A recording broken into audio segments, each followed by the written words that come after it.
Good morning student.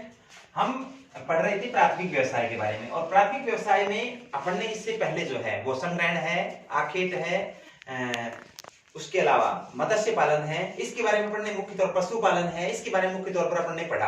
आज हम पढ़ेंगे कृषि के बारे में। अगर हम कृषि की बात करें तो आदि काल में जब मानव ने अपने लिए उपयोगी पौधों को पहचानना प्रारंभ कर दिया तो उपयोगी पौधों को बोना प्रारंभ किया, वहीं से कृषि की शुरुआत होती है। अगर हम कृषि की बात करें तो कृषि का सबसे पहले जो स्वरूप विकसित हुआ उसे हम स्थानांतरित कृषि के नाम से जानते हैं। इस प्रकार की कृषि में क्या होता था कि किसान जो है वो अपने फसल उत्पादन करने के लिए किसी एक क्षेत्र के वनों को साफ करके, घास फूस को साफ करके और वहां पर एकत्रित करता था और एक खेत तैयार करता था। उस खेत में 3, 4, 5 साल तक अधिकतम उत्पादन करता और उत्पादन कम हो जाने की स्थिति में उस खेत को छोड़कर किसी दूसरे स्थान पर दूसरा खेत तैयार कर लिया जाता, क्योंकि उस समय खादों का इस्तेमाल, रासायनिक उर्वरकों का इस्तेमाल जैसी प्रक्रियाएं नहीं थी। इसलिए किसान के पास उर्वरता शक्ति को बनाए रखने का यही एक उपाय था जिसमें वो स्थान बदल बदल कर कृषि कार्य करता था। तो इस तरीके से स्थान परिवर्तित करके बदल बदल कर की जाने वाली जो कृषि कार्य है उसको हम स्थानांतरित कृषि के नाम से जानते हैं। इस कृषि को काटो और जलाओ भी कहते हैं, क्योंकि इस कृषि के अंदर पहली बार वनों को, घास फूस, पेड़ पौधों को काटा जाता है, उसके बाद जलाया जाता है, जिससे प्राप्त होने वाली राख जो है वो खाद के रूप में काम करती है। इसके बाद इसे स्लैश एंड बर्न, इंग्लिश में इसे स्लैश एंड बर्न कृषि के नाम से जाना जाता है। इस कृषि को अगर हम क्षेत्रीय दृष्टिकोण से देखें तो इस प्रकार की जो कृषि है उन क्षेत्रों में होती है जिनमें कृषि योग्य भूभाग बहुत अधिक है, जनसंख्या बहुत कम है।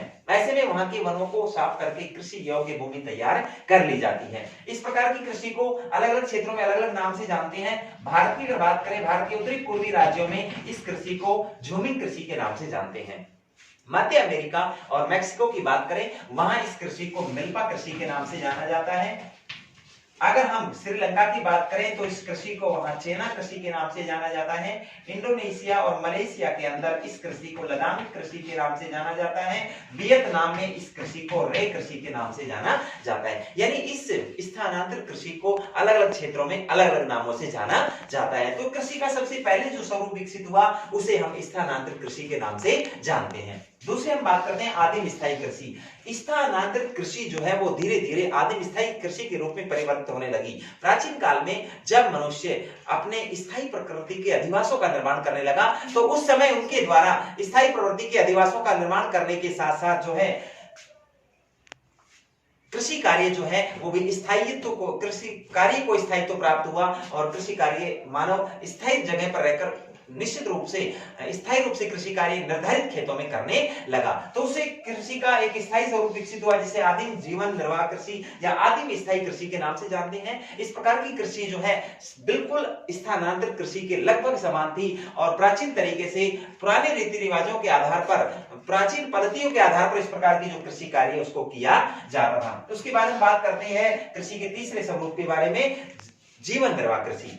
जीवन निर्वाह कृषि के अंतर्गत किसान जो है वो अधिकतम उत्पादन करने का प्रयास करता है और इस कृषि का मूल उद्देश्य अपने आजीविका चलाना, अपने लिए अनाजों का उत्पादन करना ही किसान का मूल उद्देश्य रहता है। इस प्रकार की कृषि में रासायनिक खादों का इस्तेमाल भी इस प्रकार की कृषि में किया जाता है। सिंचाई के साधनों का अधिकतम इस्तेमाल भी इस प्रकार की कृषि में होता है। इस प्रकार की कृषि में निश्चित निर्धारित क्षेत्र में अधिक से अधिक मात्रा में अनाज उत्पन्न करने का प्रयास किया जाता है ताकि किसान जो है अपनी आजीविका आसानी के साथ संचालित कर सके। इस प्रकार की कृषि को हम दो भागों में विभक्त करते हैं, एक चावल प्रधान गहन जीविका निर्वाह कृषि। इस प्रकार की कृषि उन क्षेत्रों में होती है जहां वर्षा 100 से 200 सेंटीमीटर के मध्य होती है, यानी 100 सेंटीमीटर से अधिक वर्षा वाले क्षेत्रों में जहां मुख्य तौर पर खाद्य पदार्थों में चावल बोया जाता है। इस प्रकार की कृषि जो है वो चावल प्रधान गहन जीविका निर्वाह कृषि की श्रेणी में आती है। दूसरे प्रकार की कृषि की हम बात करें चावल विहीन, यानी जहां चावल नहीं बोया जाता है, चावल के अलावा अन्य खाद्य फसलें जहां बोई जाती हैं, इस प्रकार की कृषि को हम चावल